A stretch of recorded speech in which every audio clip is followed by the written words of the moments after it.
morning po sa ating lahat. At tayo po ngayon ay magsimula na po tayo. Yung mga kapatid natin nasa labas. Ito na po tayo lahat. At tayo po purihin ang ating Panginoon ngayong araw nito. So, una po sa lahat mga kapatid ay magpapasalamat natin sa Panginoon sa nagkaroon po ng ating bulaklak. Yan po ay Bautista family. Kaya Ate Nelly Bautista po. Maraming salamat po sa ating flowers po. Okay. Para po sa ating pagbati sa lahat ng nag-diriwang sa birthday ay binabati na rin po natin si Tatay Moses. Moses Bautista. Ang kasama po rin na ate. Happy birthday po. Tatay Moses. Okay, hindi po meron pa tayong isa. Yeah, Brother Moses. Si Sister Arya. Mga bata yata dyan. Happy birthday kay Ate Arya. Yan. Happy yata na dyan ba? Happy birthday. So related, happy birthday din sa mga nagkatiwa. Nanay Gata sa mga Webes. Si Kuya Lino, Wednesday. Tapos si Princess and Jana. Ay, meron pa. And then, binabati natin na belated happy anniversary, Pastor Lino and Aunt Gwen last Friday. Happy birthday, happy birthday, happy wedding anniversary. Pastor Lino and Aunt Gwen. 22. Sila, kami po ay 29. Mas daw na parang sa area. At lang sa akin. Okay, mga kapatid. At whenever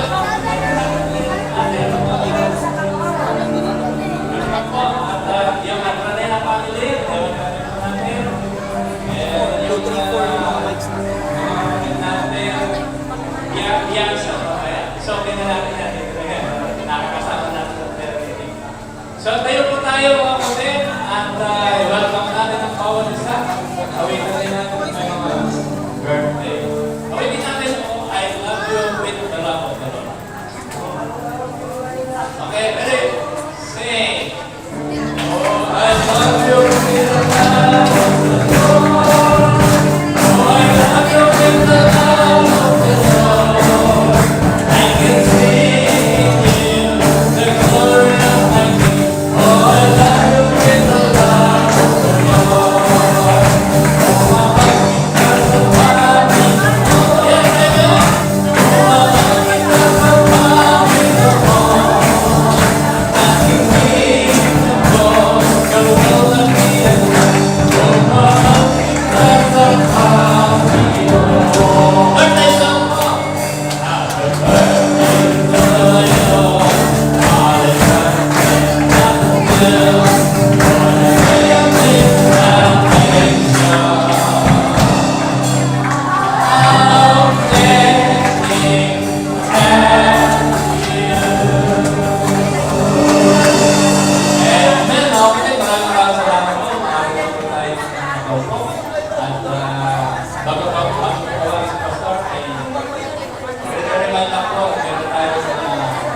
Gawain sa dami ng 24 tuloy sa araw ng January. Okay, tawagin na po natin ang ating pastor sa mga announcement po natin.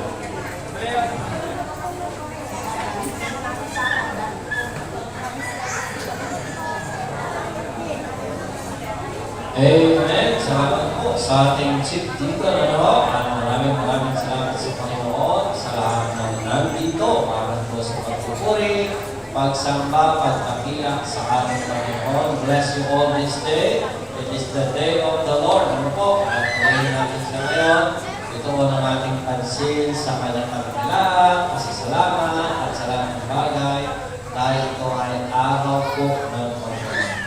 Happy birthday po sa lahat ng mga nag-birthday, advancement o belated. At purihin ng Panginoon. Kaya din sa mga nag-anniversary, maraming salamat po sa mga bumati sa sa amin, nag-isis. Kami po ay sa biyaya ng Diyos. Umabot ng 22nd, at yan po ay pagpapala ng Panginoon sa amin. So, sa lahat po na nagsibati, maraming salamat po sa inyo. Okay, para po sa ating pagpabalita po sa next week ay General Sunday School pa rin kasi nakateleweeks na po ako. Pinag-aaralan natin sa legal matters. Last week, question and answer tayo. May mga tanong po kayo patungkol sa aralin, sa mga doktrina. Isulat po po ninyo, napakabigay kay Kuya NJ. Kasi next week po ay question and answer.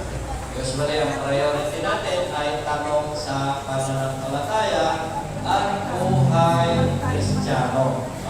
So, yun po. Para po unawa tayo ng mga bagay na gusto natin malaman. At meron po mga nakaline up tayo na mga activities. Ano po? Kaya po sa jail. January 24, meron tayong jail ministry. Sa Sabado pa. Malayo pa, Sa Sabado pala yun. Okay, next po. Pagpasok ng February, ay meron dito tayo na naka-line up na gawain. Ang young people ay nagre-ready for our love banquet. Gagawin nila ay post-love banquet. At saka po pala, i-report ko na rin ang ating unang trial court na pagkita. Yung pong demanda na sinagot po natin, ay kumuha na tayo ng bugado at nasagot naman po natin. Pinatawag po kami ng Webes. The first conference pre-trial, pre-trial conference. Sabi ko doon sa aming attorney John de Rivera, attorney, first time to support. Ganyan po yung pastor, ganito mangyayari. Hindi naman po kayong pagsasalita. Wala. Ipipresent lang po natin ang ating mga ebidensya. Ang ating mga Annex A, Annex B, 2.1, 2.2, para palang mga may mga ebidensya, Nandun yung Judge Julieta, at nagkaharap na po kami ng ating plaintiffs, tayo pong defendants, sila plaintiffs, present na po mga evidence. Ang sabi ng judge, magkaroon na tayo ng amicable settlement. Bago tayo magtuloy sa demandahan, ay mag-usap muna kayo. Kasi para maiwasan na rin yung di pagkakaunawaan at mga gastusin. Kasi po, pag itinuloy yan, tuloy-tuloy yung gastos natin. Babayaran mo yung attorney, babayaran mo yung appearance, babayaran mo yung lahat ng gastusin niya. Dalawang bagay lang po yung hinihiling natin. Una, ma-dismiss ang kaso at second option, hindi man ma-dismiss, mabayaran tayo sa mga nagastos natin. Kasi pinapayos natin ito Yung bubong, pinakayos natin ito. Itong pulpito, pinakayos ito. Pinastusan ito. Yung mga electrical niyan, inayos. Halos minintake mo ito. 50 years na mo ba naman ito, So, ating demand, una, pag hindi na-dismiss, sige, magre-reimburse kami bago kami lumabas. Ibig sabihin, babayaran nyo muna ang kanilang ginastos natin. Yun ang pag-usapan sa amicable kung papayag sila. Siyempre, bilang church, gagawa tayo ng kasagutan. So, mamaya mo ang meeting, Pinresent ko lang muna sa inyo kung ano nangyari. Set date ko ng amicable settlement ay sa February 13. Kaya ang date ko sa araw ng puso sa korte. Ang date ko yung mga bugato. Doon ako mag-dinner. So, siyempre po, ako po yung representative ninyo. Ang sagot po kung saan dadalhin ko, hindi yung sagot ko. No?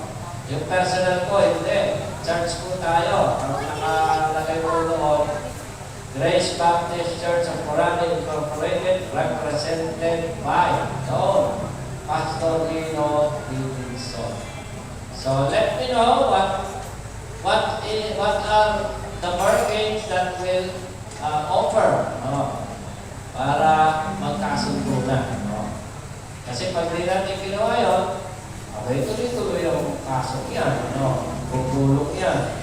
At dadaan ng panahon, siyempre, yung abogado, kumikita, kada akin, kayo, tuloy-tuloy po yun, kada patawag yun. Tapos kami rin, papatawag palagi, ulit-ulit, mga witnesses. Matagal yan, kaya lang, yung kastusin, ganun din. So, mamaya po natin yan i-present, binalita ko lang po sa inyo, yan po ang latest, yan po yung ating laging ipinag-prepare. So, sa katagal, iwanan muna natin yan, bigay natin yan sa Panginoon, at ituon po natin ang ating pansin sa pagpupuri, pagdakila, at sa kanyang mga salita. Sapagkat ito lamang talaga ang ating layunin. Tawagan na po natin ang ating praise and worship team.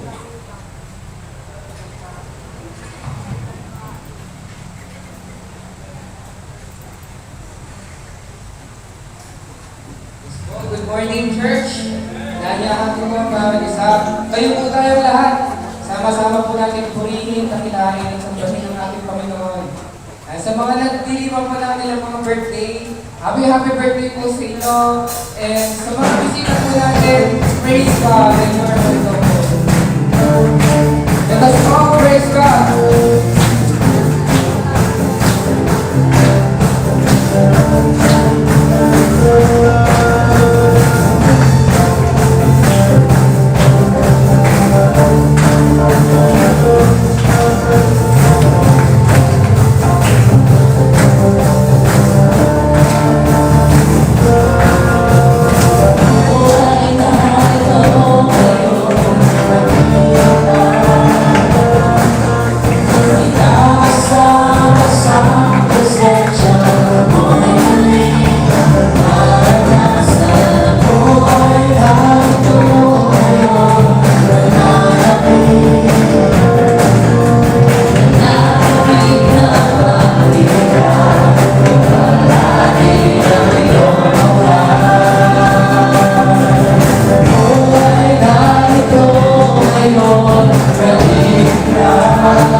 Papasalamat tayo sa Panginoon sa kanyang dahilan pag-ibig. Bago po tayo gumawa sa ating worship song, basahin muna po ulit natin itong verse from Lamentations chapter 3, which is 22 to 23. Basahin po natin sa verse 5. 3, 2, 1, begin. Lamentations chapter 3, verses 22 to 23. Because of the Lord's great love, we are not consumed, for His compassions never fail. They are new every morning. Great is their faithfulness. Alam niyo po ba na Lamentation is one of the saddest books in the Bible? Kasama niyo yung Ecclesiastes, yung iba pa. And bakit malungkot? Malungkot itong Lamentations. Bakit?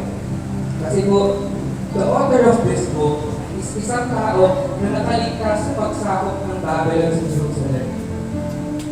Meaning, the author ng book na to, ng Lamentations, habang sinusulat niya to, yung nakikita ng author is hindi maganda. Yung nakikita ng author is destruction. Sirang templo, mga sirang bahay, mga patay na hayop, mga patay na Israelita. In short, ang nakikita ng author is darkness. Alam nyo, minsan tayo ganun din. Even though na ang ganda ng paligid natin, titignan natin, pero in the lens of our eyes, nakikita natin is problema. Na nakikita natin basag, na nakikita natin sira, na nakikita natin madilim. Although napakaganda ng paligid natin, let's praise God for that. Pero in the lens of our eyes, nakikita natin is hindi maganda. Alam ko na marami tayong problema. Financial problem, family problem, problema sa school, sa work, even sa church mismo. Pero let's see that Lamentation is supposed to be a book of grief. It's supposed to be the saddest book in the Old Testament. Pero ang Lamentation po is may 5 chapter.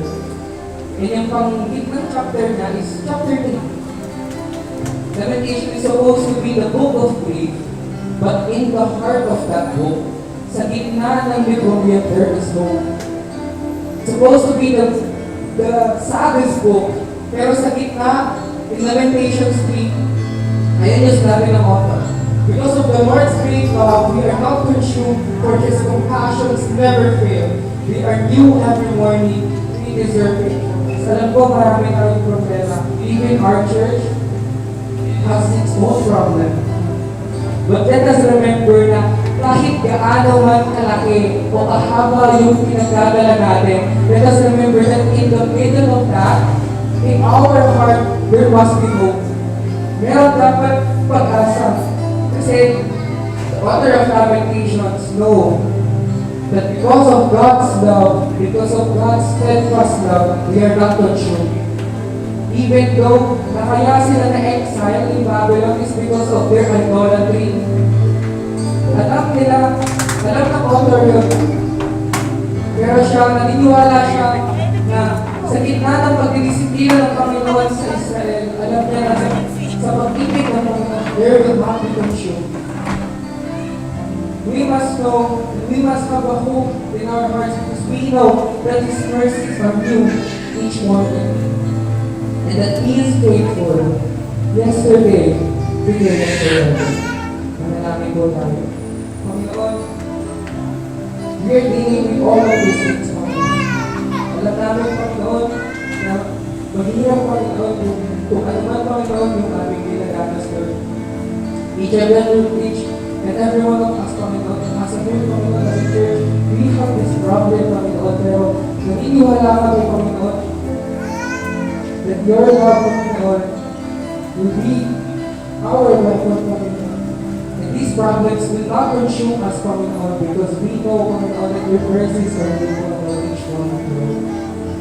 We are so thankful, Panginoon, sa araw na ito na ginawa mo, Lord. At wala kami ibang gagawin, Panginoon, kung hindi papurihan ka sa bawat ka, Panginoon, at walahin, Panginoon, ang iyong pangalan. Ito na po, Panginoon, ang aming samotalakan sa pangalan ni Jesus. Amen. Let us all continue to worship the Lord. Samahan niyo po kami. Alam niyo bang kanta? Samahan niyo kami sa pagkanta.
sa aming isipin ay kaya mong tuwin.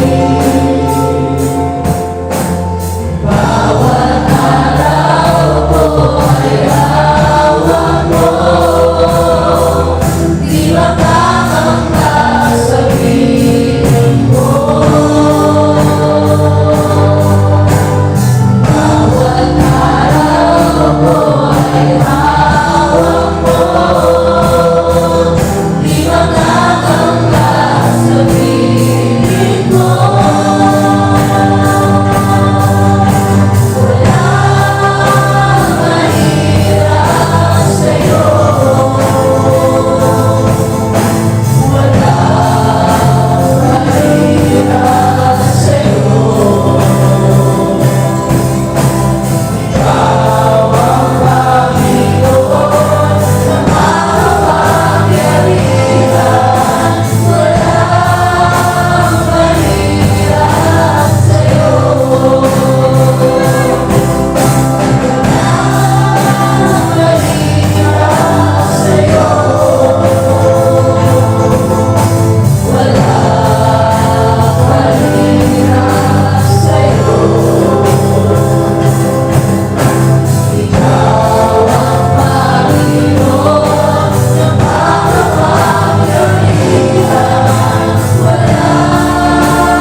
Tunay kami, Panginoon, na pinupuri at sinasamba ang Panginoon.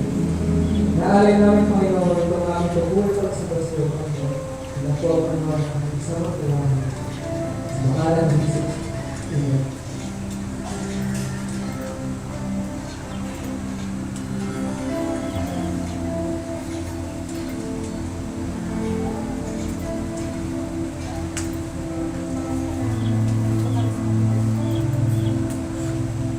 Ay, panalangin.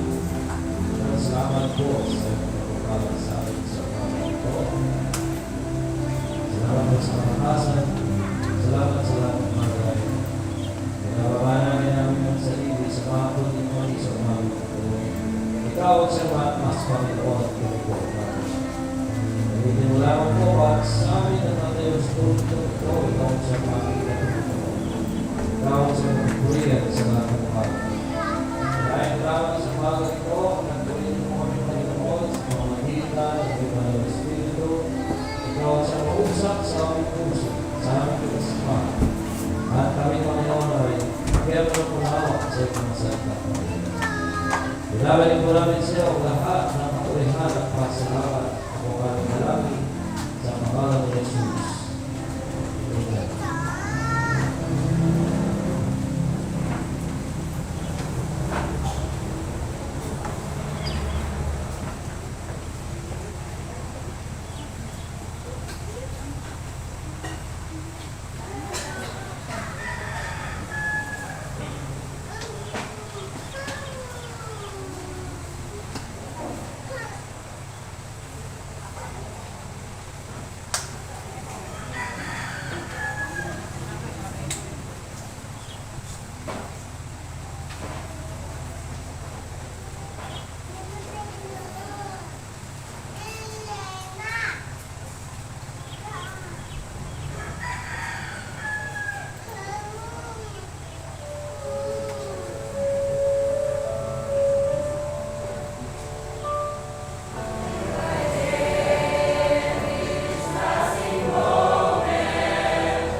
maraming salamat sa lahat ng iyong kabutihan, pagpapala, pag-ibig, sa lahat ng iyong biyaya namin natatanggap o namin natatanggap sa araw-araw namin.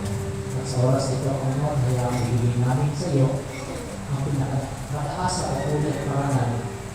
Dahil hindi, Panginoon, sa bawat na aming ibabahamin, Panginoon, para sa ilalaro ng paglalawak ng gawa. At palagi po ang bawat sa Panginoon na dumalo ng biyaya. At ibalik, Panginoon, ang doble, siksipin sila ng mga kapwa, Panginoon, ang bawat sentimo namin na pagkakalit sa iyo. Sapagkat sinabi mo sa iyong mga salita, sa ikalawang gawin ko, Nueve siya po, ibigay ang bawat isa. Ayon sa siya ng kanyang puso. Huwag mabigat sa loob at ngayon sa kailangan. Sapagkat pinipili kong Diyos ang nagbibigay ng masaya. Maraming salamat po sa lahat ito. Kaya nagkabawat isa, pinabalik namin lahat sa iyo ang pinakataas na patuloy at marangal sa oras mo. Ito po ang aming dalangin.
Make us open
Amen. Maraming salamat sa ating tanging bilang Lord God the Glory.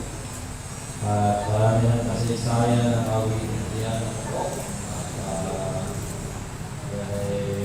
At madaming awitin ang mga kapatiran, mga churches po. Pero yan po ay biyaya ng Diyos.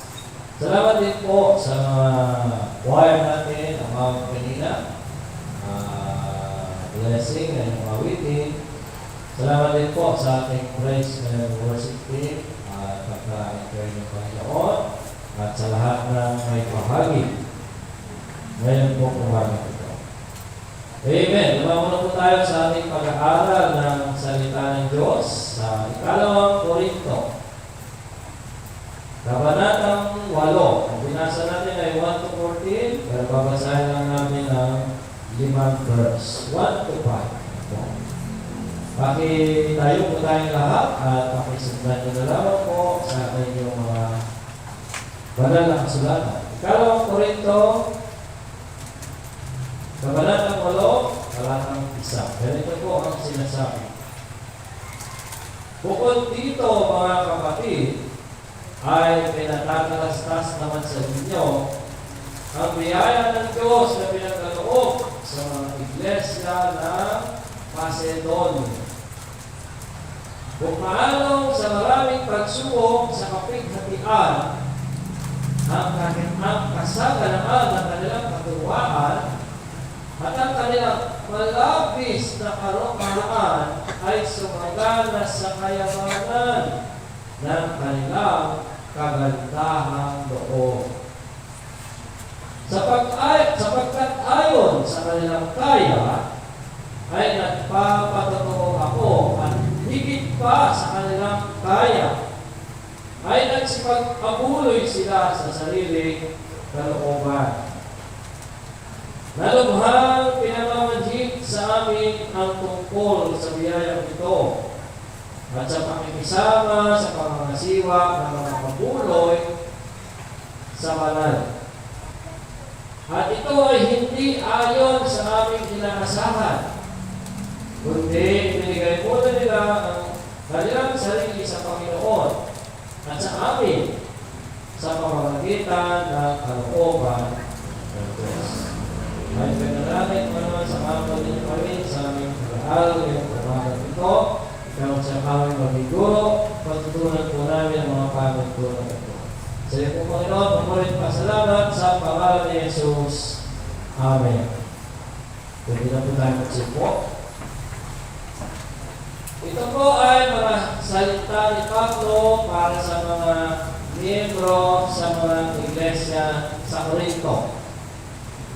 Kung church sa Corinth, hindi lang po isang church yun. Iglesia sa Bataan. Maraming iglesia sa Bataan. So, ganun din sa Corinto, maraming iglesia sa Corinto. Kanyang ipinatatalastas o ibinabalita ang kagandahang loob na isinagawa ng mga taga-Macedonia sa kanilang pagtulong para sa mga kapatid na nangangailangan sa iglesia ng Jerusalem. Noong panahon ito ay nagkaroon ng kahirapan sa Jerusalem. Dumadaan ang mga miyembro ng Jerusalem sa pagsubok. Nakararanas sila ng kahirapan, maaaring sanhi ng tagtuyot, o maaaring dulot ng pagbagsak ng ekonomiya nila, kung kaya nabalitaan ito ng mga kapatiran sa Corinto. At nagpungkahi na simulan nila ang pagtulong. Kaya ang pangunguna at pangangasiwa ay sinimulan ni Titus. Si Titus pa ang masipag niya.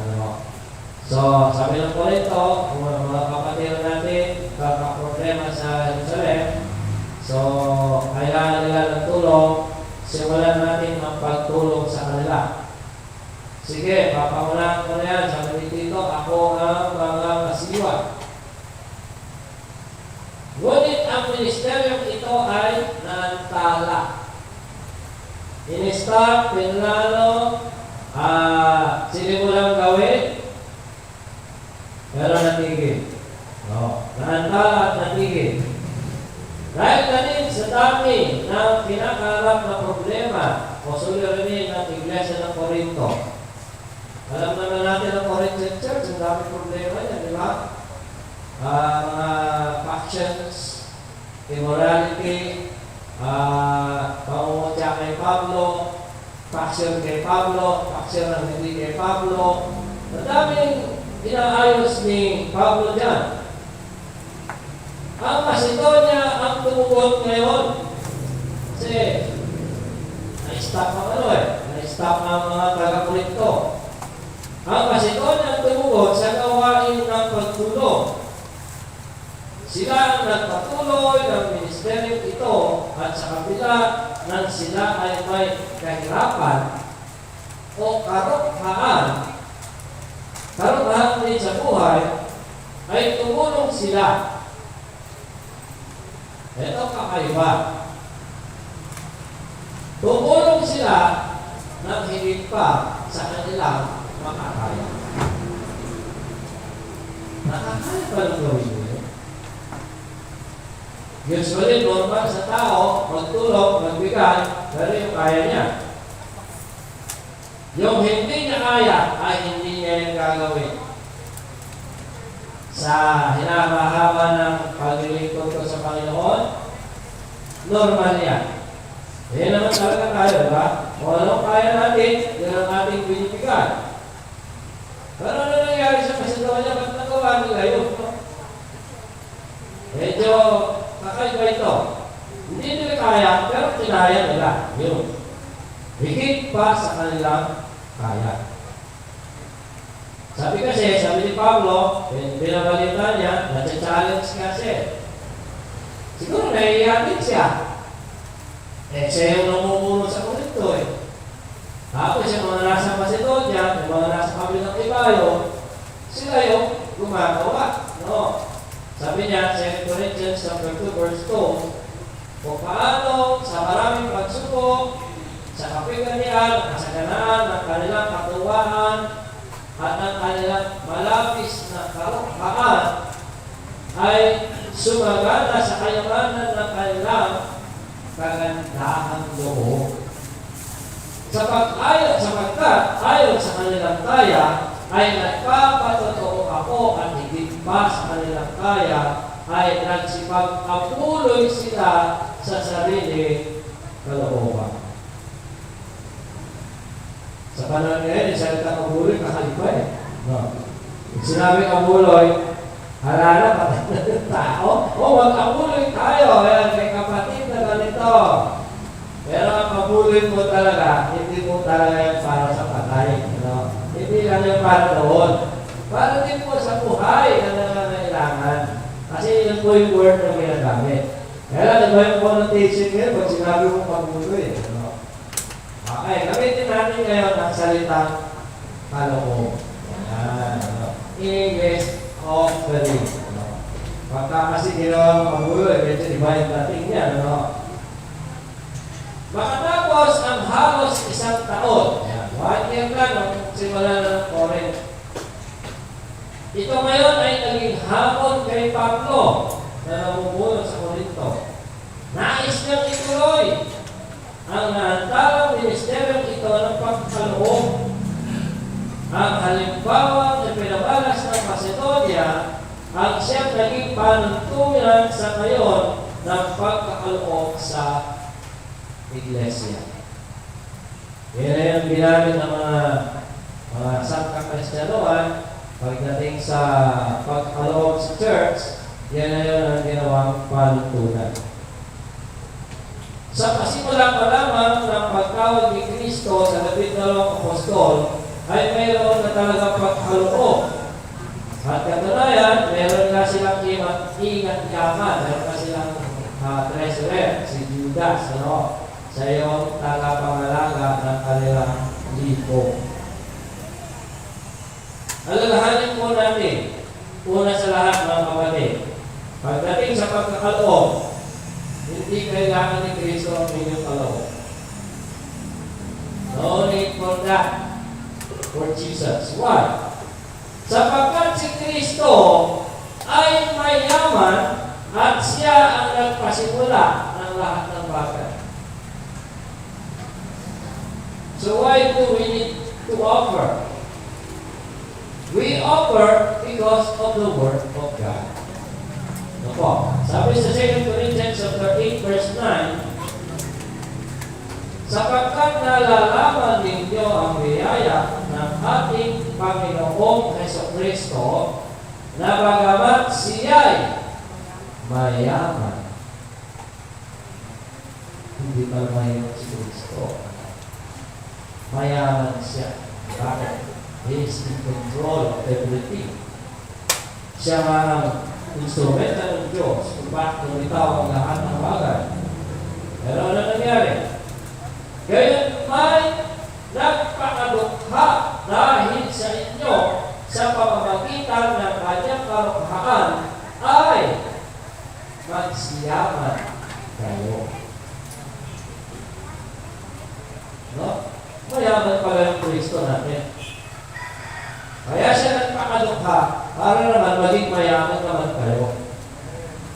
Ganun pala yung principle niya. No? Today, di naman niya kailangan yun. Bakit? Sa kanya naman naman ng bago. Sa sinimulang gawain ng Panginoon sa Iglesia, ay nais naman namin tumanaw ng pasasalamat sa Kanya sa pamamagitan ng pagtataguyod ng gawain ng Kanyang Iglesia.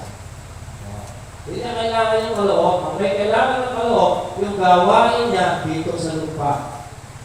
Narito ang mga panuntunan tungkol sa pagkaloob sa gawain ng Panginoon.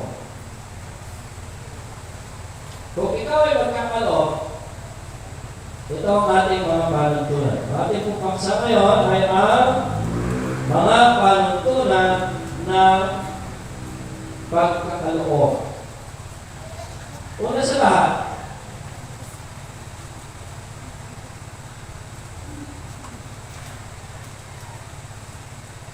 meron mo ng requirements bago mo ito magawa. Una sa lahat, number 1, kailangan mo munang ipagkaloob ang iyong sarili sa Panginoon.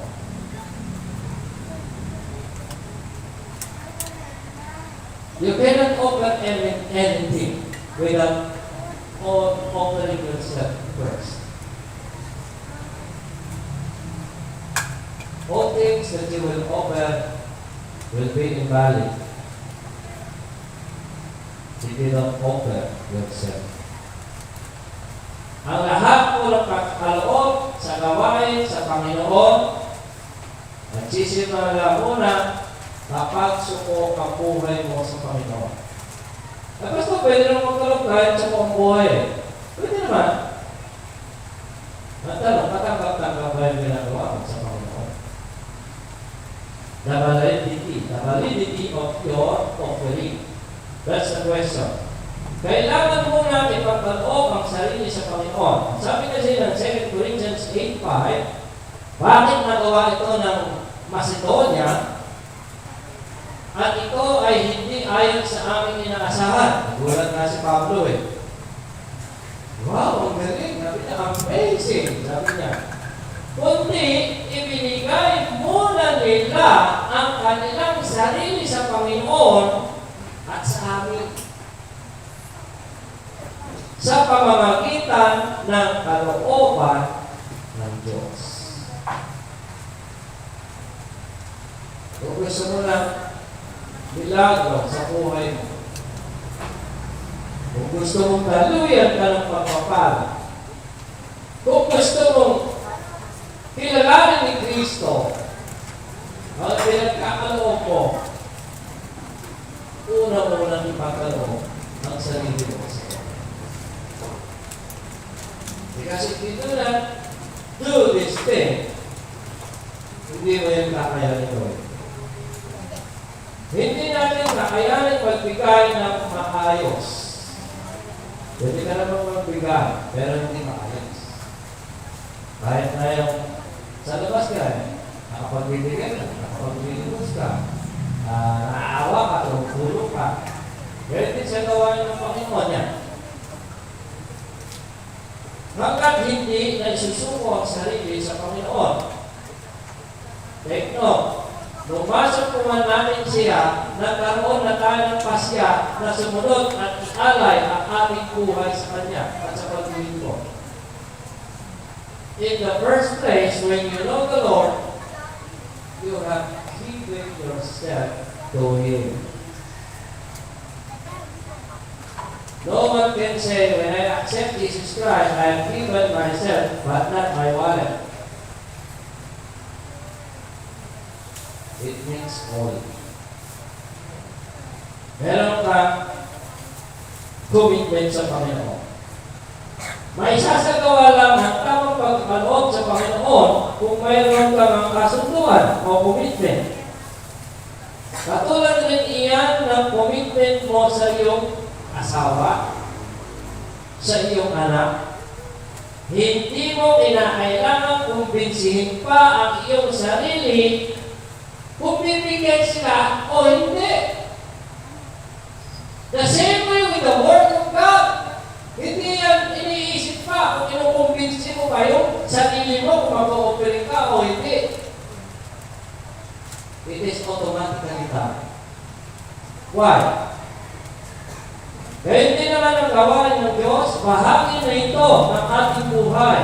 At ito na rin ang ating kasalukuyang buhay. Di ba yung bawit kanina? Yung Tagalog? Sabi niya, ito na ang ating buhay. It means bahagi na yan ng ating buhay Kristiyano. Pansinin ninyo ang simula ng pagkakaloob sa Iglesia. Pinag-aralan namin ito last week. Noong magpasimula mag-aral ng mga apostol at tumawin na sila, nadagdagan sila ng almost 3,000 a day. How do they start? Acts chapter 2 verse 45, at ipinabili nila ang kanilang mga pag-aari at kayamanan at ipinamahagi sa lahat ayon sa pangangailangan ng bawat isa. You cannot do that without commitment. Meron dalawa walang commitment.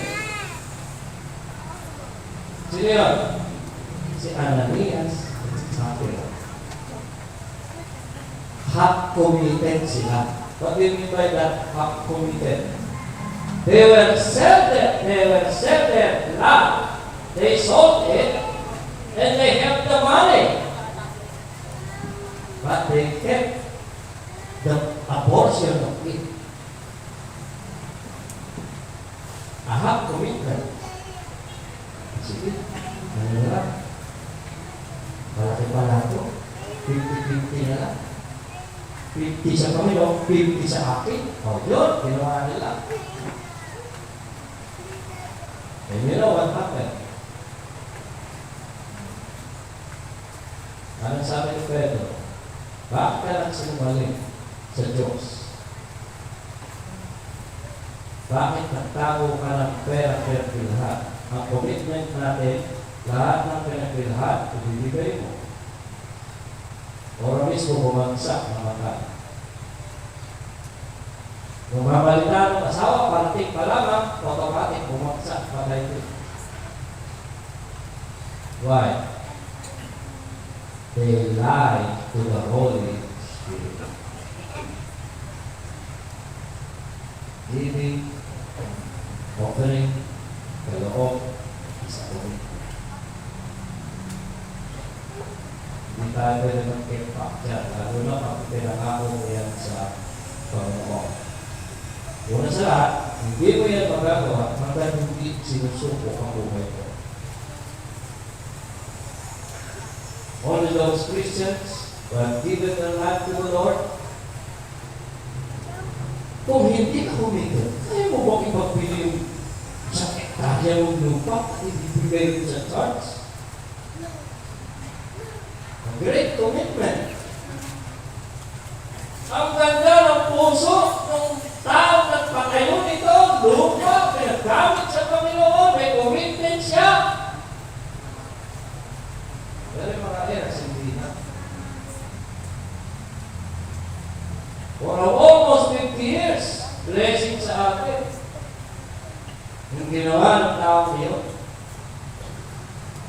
Why? Commitment. Yun ang panuntunan sa Panginoon. Ganon siya. Kaya lang, bumaliktad. Pagbalik sa mga anak. Ang problema nito, yung mga susunod na years niyan, mga kapatid niyan, ano mangyayari? Yun yung hindi na natin alam kung ano mangyayari. May palit yan, ano? Alright. That is the first thing. Pangalawa, kung naisuko mo na ang iyong sarili sa Panginoon, then, that was the time. You must offer. Number two, magkaloob tayo ayon sa biyayang ibinigay sa atin ng Diyos.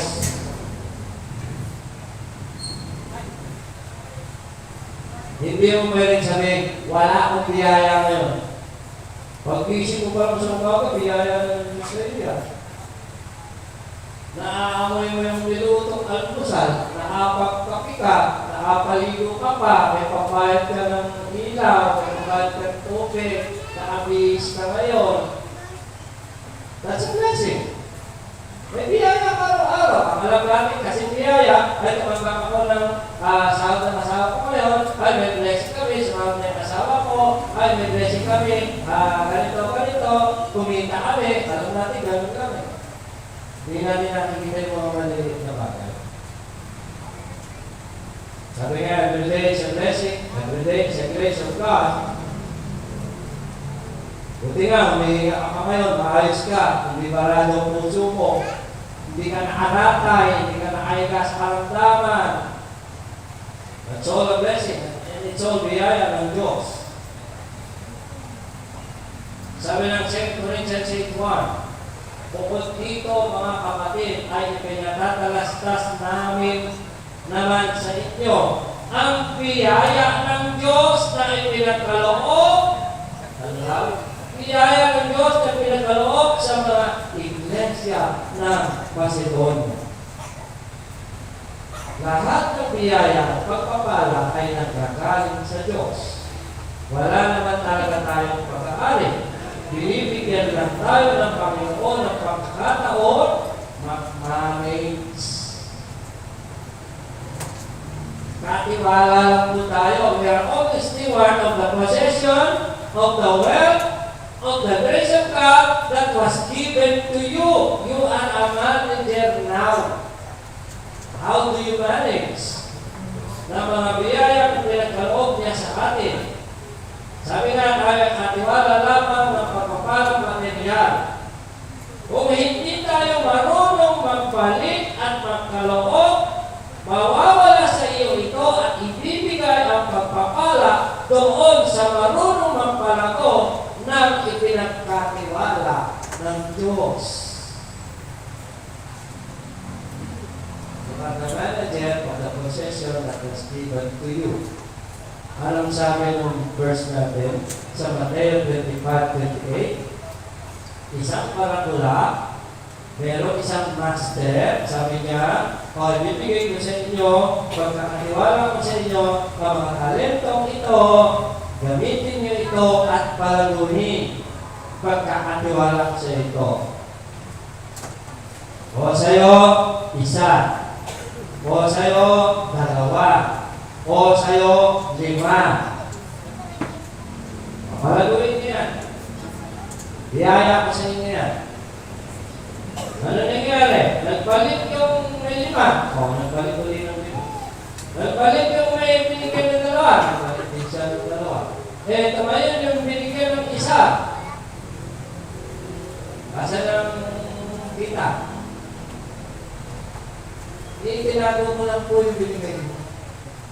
Bakit? Kasi kumikita naman kayo na hindi naman kayo ng papagod, kaya binaw ko na lang. Ano tinitingnan ni Kristo? Poor management. May bigat sa puso. No? Hindi marunong doon palaguin yung binigay sa kanya ng Panginoon. Sabi ng Panginoon, ay bakit?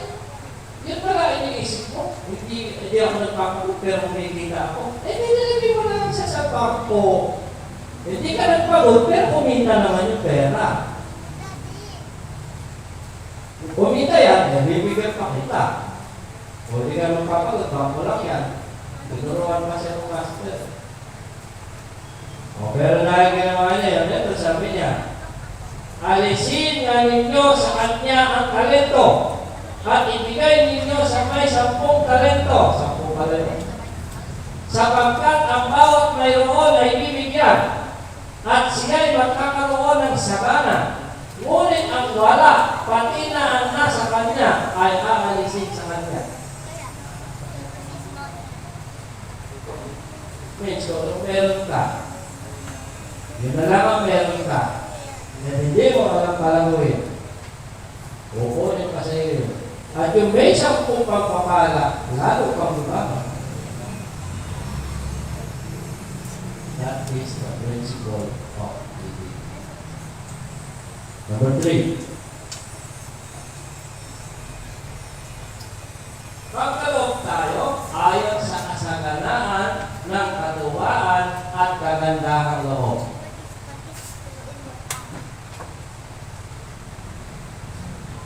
Paano kaya naging masaya yung dukha ng Macedonia?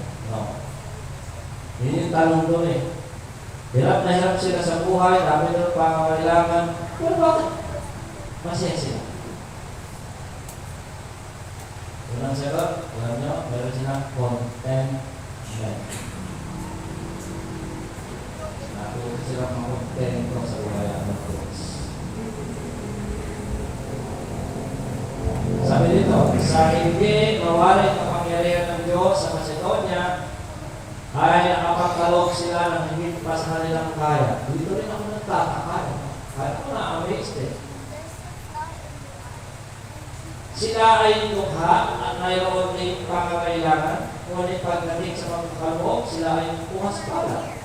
At hindi nila nakikita ang kanilang karapaan. Why? Ang nakikita nila ay ang dakilang pagkaloob ni Kristo ng kanyang buhay at pagmamahal na nagpuma ng kanilang kaligtasan at pag-asa. Dito nagmumula ang kanilang katuwaan at ito rin nila itinutulad ang kanilang saganang kagandahang loob. Sabi nila, kung Panginoon ka, mayaman na nga siya, naging dukha pa para sa atin. Tayo naman paano ba naman hindi tayo magbibigay ng kagandahang loob, may naman tumating sa atin. These people are contented and happy in what they have, and they have given beyond their power. Marahil pati nga sila siguro nagulat. Paano ko nagawa yun? O di ba may ganon? Paano ko nakaya yun? Sometimes when you are happy, you are giving something beyond your power. Especially when you love that person. Who's that? Your daughter, your son, your husband, your wife. Why have you given the thing that beyond your power, but you have done it? Paano mo ako nabigyan ng diamond ring? Saka mo pera? Well, because I love you. That's how the Macedonia loved the Lord.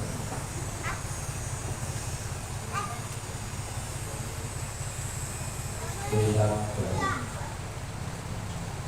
The question is, how do we love the Lord? Gaano mo pamahal?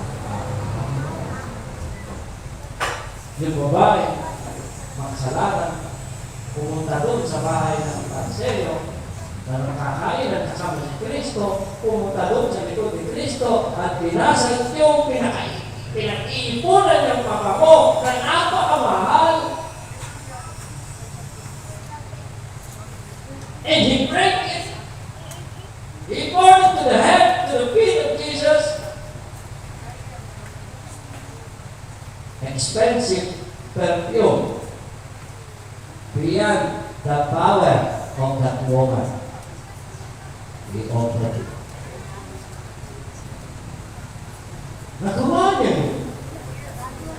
Di ba? Lagi mo tinuturo, pinag-iipunan nila yun, pagkawal mo ang pabango, gagamitin nila yung magpatay na sila, ipapahit yun sa katawan nila para mag-preserve, may mga spices.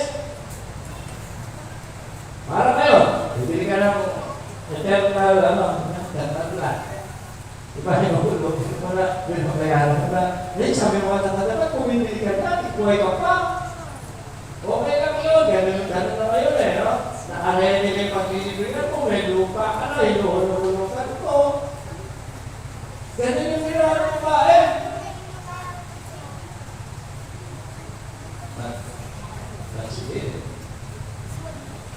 Sige, riyan, ng power. Na gagamitin para sa kanya, gagawin niya ginamit para sa kanya, ginamit niya para sa kanya. Because that woman loved the Lord much. Yun yung patuwaan. Malalim ang kanyang unawa sa kanya. Number 4.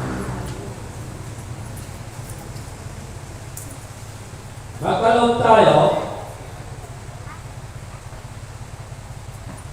ayon sa sarili kakayanan. Iba-iba kakayanan ng tao. Hindi naman lahat doktor. Hindi naman lahat nurse. Hindi naman lahat teacher. Hindi naman lahat abogado. Kakayanan yan eh. Ibig sabihin, yung range na yun, iba-iba sahod mo, iba-iba kita mo. It means meron kang sariling kakayanan. 2 Corinthians 8:3. Sabi nito, sapagat ayon sa kanilang kaya. Ibig sabihin mo kaya, kakayanan mo yun. Ay nagpapatotoo ako at higit pa sa kanilang kaya ay nagsipagpatuloy sila sa sariling kalooban. Alam ng Diyos na may kanya-kanya tayong kakayahan. Hindi palakihan ang hinahanap niya, kundi sa ayon lamang sa iyo kakayahan. Sinong halimbawa natin? Yung babaeng palo. Pag sinabing palo, walang hanap buhay, walang sumusuporta, halos mamalumos na sa daan, ganun sa Middle East. Pero pumunta ng ganito, nagkatoo. Sabi siguro, sabi na mayaman, ay ako, kano lang pabibigay niya? Kami, ito, ulog ko ganyan yung, sumagamit ko yun. May parang trumpet kasi yung box na yan, lagay yung parang trumpet. Tapos marinig nyo, gumagano. Diba pag nagulog ka ng bariya, tumutulong. Huwag ganun din sila, may mga coins sila. Ang daming iuhulog, kalansikan ng kalansikan. Bigay ko yan.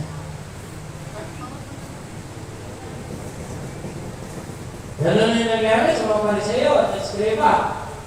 Nag-observe para si Kristo. No. Sabi nito, Matthew 12:42, at lumapit ang babaeng bao. Siguro sabi ng iba, nahanap lang ng makilaman sa church yan, kaya ganyan. Mali sila. Offering ito. At sabi niya, at lumapit ang babae sa bao at siya ay naghulog ng 2 lepta. Na ang halagay halos 1 beles. Nag-google ako. Nahirapan ako sa lepta eh. Google, tinanong ko si Google. Google, ano yung lepta? Sumagot, lepta. A monetary unit of Greece with worth 100 of a drachma. Lalo mo yan ang pinantindihan. Ang natindihan ko lang, 1 drachma, 100 lepta. It means, sa Pilipino, meron kang 100 sentimo sa isang piso. Tama ba? O, tama. Ang hinulog niya, 2 sentavo. Yun lang ang halaga, inulog niya. Bakit? Eh, yun lang yung kaya niya. Diba? Ano? Tumatawa ko eh, yun lang yung kaya ko. Kaya ka nang sabi, magkaloko tayo, ayaw sa sarili ng kaya. Eh, yung kaya mo. Huwag natin binosis. Yun yung parang ito.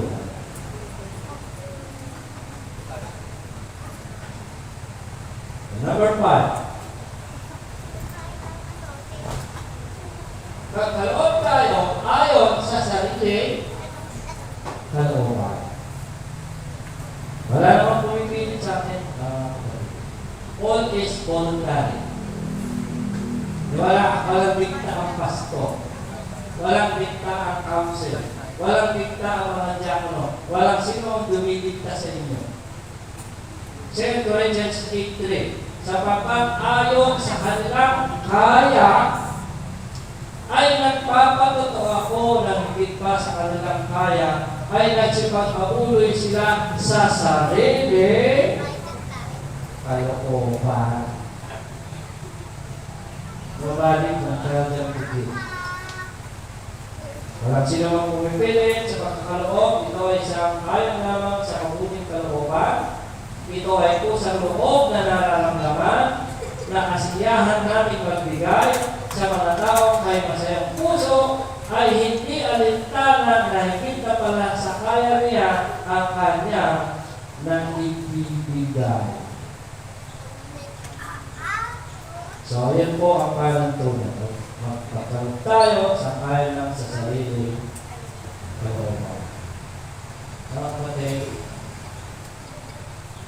money and mission, as I've always said, goes together. May pinagkatiwala sa inyo ang Diyos. Kayo ang inaasahan ng Diyos. Tayo ang inaasahan ng Diyos. Magpatuloy ng kanyang gawain at trabaho niya. Ibigay ang biyaya sa inyo. Ibigay ang kakayahan sa inyo. Ibigay ang dapat para sa inyo. At tumulungan tayo para sa pagpabalik sa mga. Tumayo mo tayo lahat. Ayaw po tayo.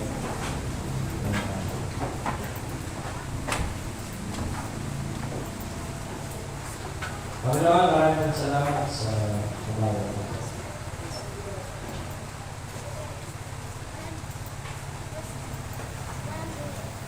Panginoon, ang tao ay pinanganak na likas na maraming kami.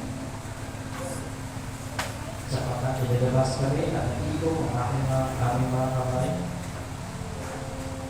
Ngunit nung makilala ka namin, Panginoon, tinuruan mo kami magbukas ng aming mga kaya.